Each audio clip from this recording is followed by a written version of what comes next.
ప్రస్తుతం భారత్ పాకిస్తాన్ మధ్య పరిస్థితులు తీవ్రంగా మారుతున్నాయి. రెండు దేశాల మధ్య యుద్ధ పరిస్థితులు సమీపిస్తున్నాయి. భారతదేశం పాకిస్తాన్పై దాడి చేయడానికి సిద్ధమవుతున్నట్లు పలు సంకేతాలు చూపిస్తున్నాయి.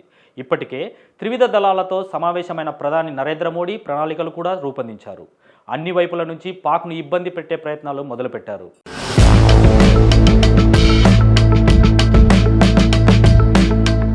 భారత్ పాకిస్తాన్ సరిహద్దులలో వేగంగా సైనిక దళాలను మోహరించి తగిన ఎయిర్ డిఫెన్స్ వ్యవస్థను ఏర్పాటు చేస్తుంది. పాకిస్తాన్ సైన్యం ఎల్ఓసి వెంబడి కవ్వింపు చర్యలు చేపడితే భారత్ వాటికి తగిన సమాధానం ఇచ్చింది. ఇలాంటి పరిణామాలతో రెండు దేశాల మధ్య యుద్ధం వచ్చే పరిణామాలు ఎక్కువగా కనిపిస్తున్నాయి. అందుకు సంబంధించి భారతదేశం ఇప్పటికే తన సైనిక విధానాలను, అస్త్రశస్త్రాలను పకడ్బందీగా సిద్ధం చేసింది.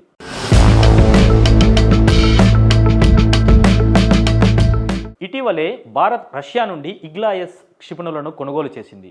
మోడీ సర్కార్ వరుసగా త్రివిధ దళాధిపతులతో సమావేశాలు నిర్వహించి పాకిస్తాన్పై ఆత్మరక్షణ చర్యలు, అలాగే వ్యూహాలు ఎలా అమలు చేయాలో దిశానిర్దేశం చేశారు. మరోవైపు ప్రపంచవ్యాప్తంగా భారతదేశం తన సైనిక శక్తిని ప్రదర్శించడానికి సిద్ధమవుతుంది.